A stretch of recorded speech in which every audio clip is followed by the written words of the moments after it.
আব্দুল মোনায়েম মুন্না ভাই আসাতে কাতার যুব দলের যত নেতৃবৃন্দ আছে সবাই উজ্জীবিত। কোনো যুব দলের কোনো নেতাকর্মী বাকি নাই যে আজকে অনুষ্ঠানে অংশগ্রহণ করে নাই, এবং আজকের আয়োজন সুন্দর হয়েছে। আজকে যত প্রোগ্রাম সফলভাবে সুন্দর হয়েছে। এই জন্য আসলে আব্দুল মোনায়েম মুন্না ভাই এবং ইয়ার মামুন খানকে আমরা ধন্যবাদ জানাই। ওনার আগমনে আজকে যে কাতারের বুকে যুব দলের যে প্রাণস্পন্দন সৃষ্টি হয়েছে, এক কথা অসাধারণ। আমরা আশা করব মুন্না ভাই আমাদের যে উপস্থিতি, সরব উপস্থিতি এবং কর্মীদের যে উদ্দীপনা দেখেছেন, আমরা আশা করব ওনার কাছে যে মুন্না ভাই অচিরেই কাতারের বুকে আমাদেরকে একটি সুন্দর এবং সুশৃঙ্খল কমিটি উপহার দিয়ে, বিশেষ করে আমাদেরকে আমরা আশা করব মুন্না ভাই আমাদেরকে একটি সুন্দর কমিটি উপহার দেওয়ার মাধ্যমে কাতারের বুকে যে রাজনীতির যে চর্চা, সেই রাজনীতিক চর্চা করার যে সুযোগ, সেটা আমাদেরকে সৃষ্টি করে দিবেন। যুব দলের এই কাতারের বুকে সবচেয়ে বড় দল, এই দলের সকল সদস্য যারা আজকে এত সুন্দর একটা আয়োজন করেছেন, সেজন্য আমি আমাদের যুব দলের সভাপতি মুন্না ভাইকে অসংখ্য ধন্যবাদ জানাচ্ছি। যুব দলের প্রতি ওনার সৌন্দর্য এক চিন্তাধারা রয়েছে।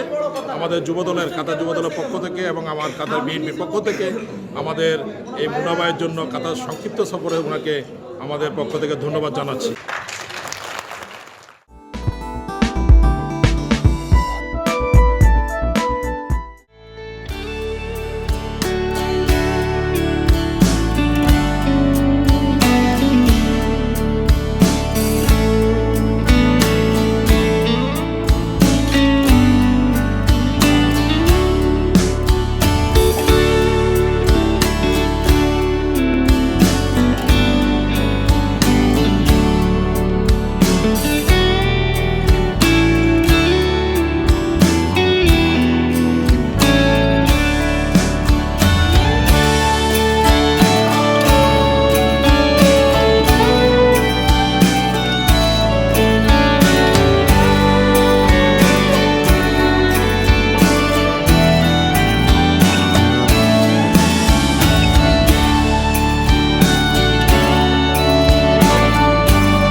আমরা অস্ট্রিয়া থেকে আসি, লাগোদি তাসিমেরও।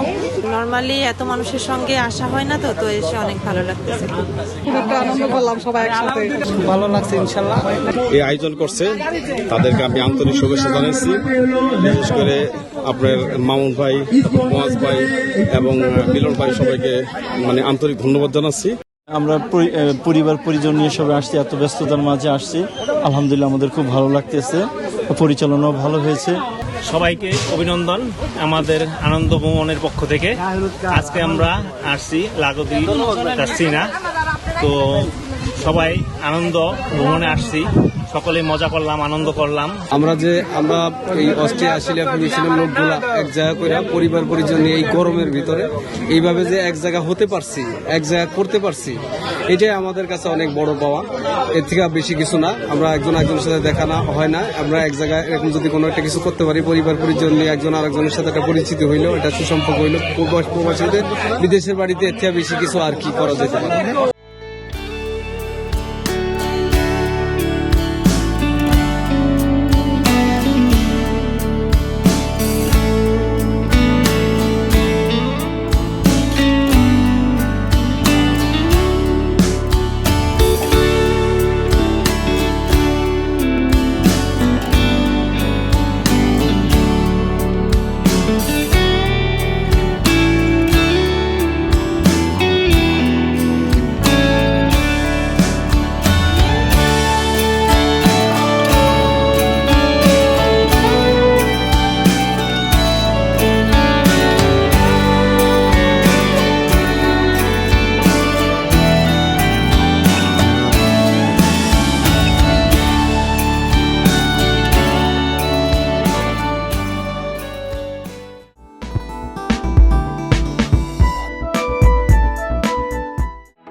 নতুন প্রজন্ম যাতে উদ্বুদ্ধ হয়, এই জন্য আমরা আরো নতুন নতুন প্রোগ্রাম নিয়ে আসি, চেষ্টা করি যে আমাদের বাচ্চারা একটি আকৃষ্ট হয় আমাদের কালচার নিয়ে। আজকে প্রবাসীর এই আয়োজনে আমরা মনে করি একটা দিন সকলের জন্য আড্ডা দেয়, বসে গল্প করে দেশের সংস্কৃতি গন্ধ পায়।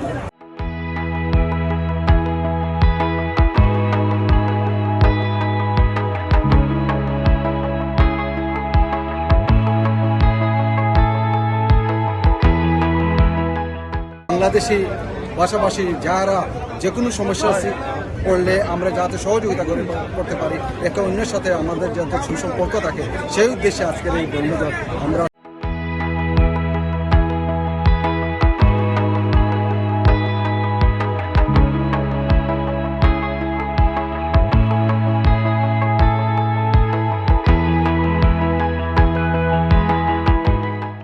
আমেরিকা বিভিন্ন অঙ্গরাজ্যে আমরা বিশ্বাস বিভিন্ন অঙ্গ সংগঠন বাংলাদেশের বিভিন্ন জেলা পিকনিক করে থাকে। আমরা পরবর্তী জেনারেশনের জন্য আমরা ঐতিহ্য ধরে রাখার জন্য আমরা এই পিকনিক উদযাপন করে থাকি। আর সবচেয়ে বড় হলো কি, এটা হলো কি বড় একটা গেট টুগেদার। অনেক সময় আমাদের সাথে দেখা হয় না, তাদের সাথেও দেখা হইতেছে। সো এই আমেরিকার মতো একটা দেশে বাংলাদেশের এরকম একটা সমিতি করা, এরকম একটা পিকনিকের আয়োজন করা অনেক সুন্দর।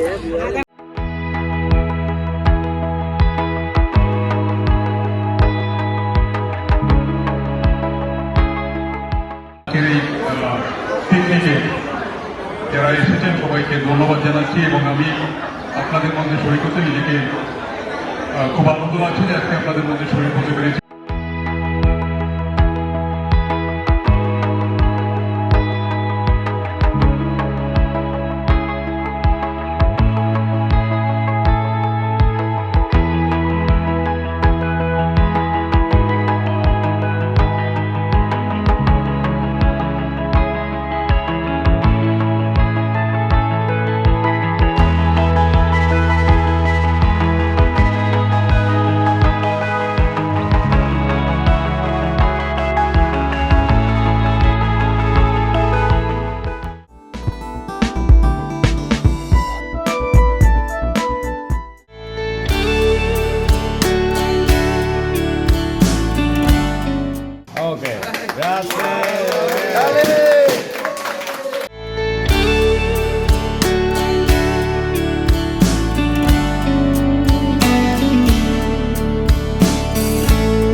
আলহামদুলিল্লাহ আমাদের সাইদ ভাই একটা উদ্যোগ দিচ্ছে এখানে বাংলা রেস্টুরেন্টের এবং বাংলাদেশি যে টেস্ট। তবে আমি একটু খাদ্যপ্রিয়, আমি সব টেস্ট করছি, মাশাআল্লাহ প্রত্যেকটা জিনিস খুবই tasty.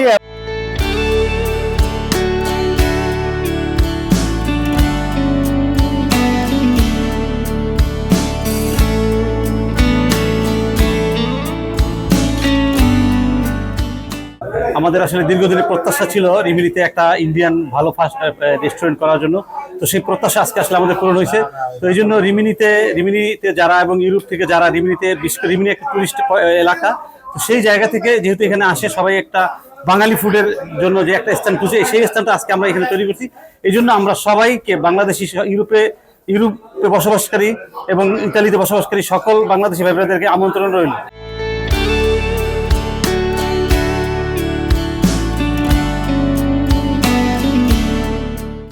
Salve, siamo qui oggi per celebrare l'inaugurazione del ristorante Takeaway Al Madina Kitchen che si trova qui a Rimini, primo ristorante di cucina indiana bengalese qui a Rimini, e venite tutti a provare la nostra cucina. Si trova in Via dei Mille, all'incrocio tra Via dei Mille e Corso Giovanni XXIII. Grazie. Bravo.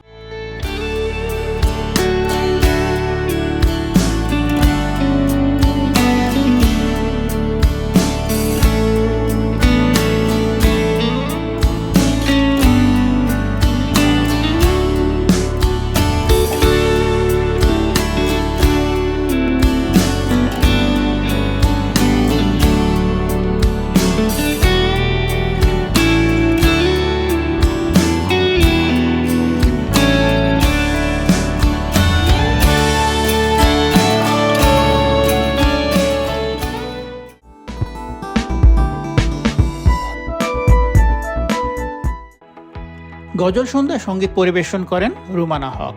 সঙ্গে ছিলেন সোহেল খান, বিজয় সাহা ও রুশনান। রুমানা হক তার গানের গুরু অপরিচিতা চক্রবর্তীর প্রতি বিশেষ কৃতজ্ঞতা জানান। Aparichita Chakraborty virtually যুক্ত হয়ে শ্রোতাদের ধন্যবাদ জানান ও শিল্পীর সফলতা কামনা করেন। বিকেল 5টায় অনুষ্ঠান শুরু হয়, যা রাত পর্যন্ত চলে নানা সুরেলা পরিবেশনার মধ্য দিয়ে। বিকেল 5:30টায় নামাজ, স্ন্যাক্স ও চা বিরতির পর আবারও জমে ওঠে গানের আসর। এই সময় রিপা ও রুশনান গান পরিবেশন করে শ্রোতাদের মুগ্ধ করে রাখেন। অনুষ্ঠানে বিশেষ অতিথি হিসেবে উপস্থিত ছিলেন Campbelltown city councillor Ibrahim Khalil Masud ও আশিকুর রহমান অ্যাশ। মাগরিব নামাজের পর নার্গিস, কান্তা, সুমি ও রিপার সৌজন্যে পরিবেশন করা হয় স্ন্যাক্স ও চা। শিল্পীদের সম্মান জানাতে এবং তাদের অনুপ্রাণিত করতে আয়োজক কমিটির পক্ষে রানা ইফতেখার আহমেদ বিশেষ কৃতজ্ঞতা প্রকাশ করেন। অনুষ্ঠানের শাড়ি স্পন্সর করে premium Bangladeshi fashion house Lavish. Sound সিস্টেমে ছিলেন মাহাদি এবং ক্যামেরায় ছিলেন অশোক অধিকারী। এই গজল সন্ধ্যা প্রবাসী বাংলাদেশি সমাজে সাংস্কৃতিক বন্ধনকে আরও দৃঢ় করছে বলে মত দেন সবাই। নৈশভোজ পরিবেশনের মাধ্যমে গজল সন্ধ্যার সমাপ্তি ঘোষণা করা হয়।